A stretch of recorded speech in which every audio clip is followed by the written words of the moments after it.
सर्व सद्गुरुप्रेमी आत्मस्नेही साधकांना साष्टांग प्रणाम दंडवत. आजच्या व्हिडिओमध्ये कर्मफळ ह्या मुद्दे आपण ह्या ठिकाणी बोलणार आहोत.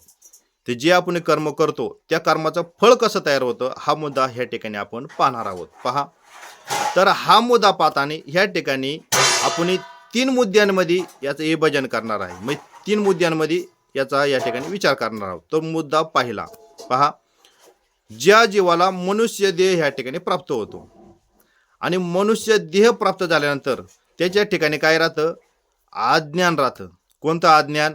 हा देह मी आहे आणि देहापासून होणारं कर्म हे माझं आहे, हे अज्ञान त्याच्या ठिकाणी राहतं. आणि या अज्ञानात राहून तो काय करतो? काही कर्म करीत असतो. मग ते कर्म करीत असताना तो काय कर्म करतो? पाप कर्म होतं त्याच्याकडून आणि पुण्य कर्म होतं. परंतु हे पाप आणि पुण्य हे कर्म करीत असताना तो काय करतो? ते कर्म केल्यानंतर त्याचं काहीतरी मला फळ भेटावं ही त्याची इच्छा त्या ठिकाणी असते.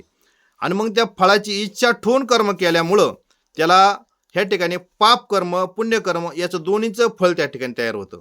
आणि मग त्याला काय होतं? पुन्हा जन्माला यावं लागतं. कशासाठी? जे काही कर्म केलं त्या कर्माचं फळ भोगण्यासाठी. आता त्याने पाप कर्मही केलं आणि पुण्यकर्मही केलं, तर पाप कर्म केलं त्याचं फळ त्याला पाप रूपाने किंवा दुःख रूपाने भोगायला येतं.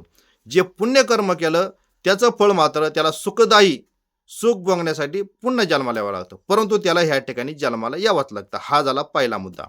आता दुसरा मुद्दा, जो जीव मनुष्य देहाला येतो त्याच्या ठिकाणी सुद्धा अज्ञान राहतं. कोणतं अज्ञान? हा देहच मी आहे हे अज्ञान त्याच्या ठिकाणी राहतं.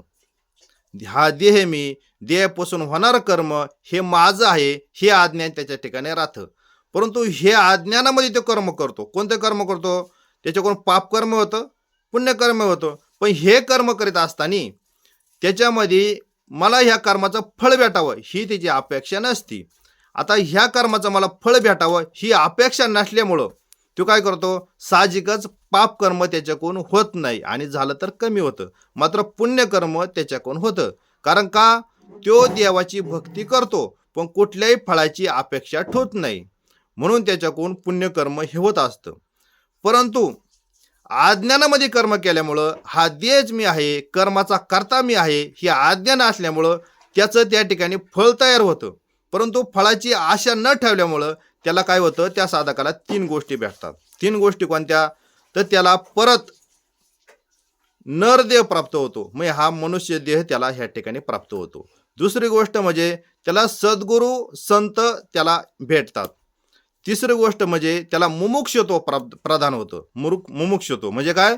मोक्षाची तीव्र इच्छा असणे किंवा भक्तीची ओढ असणे किंवा नामचिंतनामध्ये गोडी लागणे, ह्या 3 गोष्टी त्या साधकाला ह्या ठिकाणी भेटतात. परंतु त्याला पुन्हा जन्माला यावं लागतं आणि ह्या 3 गोष्टी भेटल्यानंतर त्याला काय होतं? मोक्षाची दारं ह्या ठिकाणी मोकळी होतात. मोक्ष भेटत नाही, फक्त मोक्षाची दारं ह्या ठिकाणी मोकळी होतात. हा झाला तिसरा मुद्दा. दुसरा मुद्दा आता पहा, तिसरा मुद्दा या ठिकाणी आपण पाहूया. तर तिसऱ्या मुद्द्यामध्ये काय लक्षात घ्यायचं? जो जीव मनुष्य देहाला येतो. आता मनुष्य देहाला आल्यानंतर तर दुसऱ्या टॉपिकमध्ये आपण काय पाहिलं का? त्याने कोणती अपेक्षा न ठेवता देवाची भक्ती केली आणि त्याला 3 गोष्टी भेटल्या. आणि 3 गोष्टी भेटल्यानंतर कोणत्या भेटल्या? नरदेह, संत, सद्गुरू आणि मुमुक्षुत्व, ह्या 3 गोष्टी त्याला भेटल्या.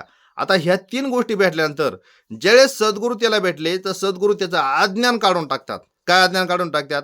हा देह मी आहे हे अज्ञान त्याचं ह्या ठिकाणी काढून टाकतात. आता हा देह मी नाही, ह्या देहापासून होणारं कर्म माझं नाही अशी भावना ठेवून ते कर्म करतो. आणि साहजिकच तो ज्ञानी असल्यामुळे त्याच्याकडून पाप कर्म मात्र होतच नाही, फक्त पुण्यकर्म होतं.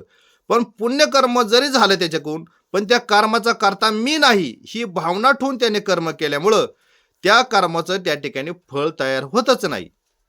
आणि मग कर्माचं फळ तयार न झाल्यामुळं त्याला परत जन्म घ्यायची गरज नाही. कारण आपण या पाहिलं, जे काही कर्म करतो त्या कर्माचं फळ भोगण्यासाठी पुन्हा जन्माला यावं लागतं. पण ह्या ठिकाणी ते कर्म करतो परंतु ह्या कर्माचा मी करता नाही ही भावना ठेवून कर्म केल्यामुळं त्या कर्माचं फळ ते प्राप्त होत नाही, त्याला फळ भेटत नाही आणि मग तो मुक्ततेला प्राप्त होतो. कारण त्याला ज्ञान झालेलं असतं, हा देह मी नाही, देह ठिकाणी होणारं कर्म माझं नाही, हे ज्ञान झाल्यामुळं मी कोण आहे, सच्चिदानंद परब्रह्म तत्व आहे, हे ज्ञान झाल्यामुळं तो आपलं स्वरूप जे आहे सच्चिदानंद परब्रह्म ह्या पदाला तो जाऊन प्राप्त होतो. अशा पद्धतीनं कर्म ह्या ठिकाणी फळ देत असतं. परंतु अशी संगती ह्या ठिकाणी पाहिजे आणि ही संगती लावून घेण्यासाठी आपलं मुक्त तिथीचा अनुभव जर आपल्याला घ्यायचा असेल तर आपल्याला या ठिकाणी सद्गुरूला शरण जाणं गरजेचं आहे. आणि सद्गुरू कसे असावे, परंपरेने आलेले सद्गुरू असावे, ब्रह्मनिष्ठ असावे, श्रोत्रिय असावे, कृपाळ असावे.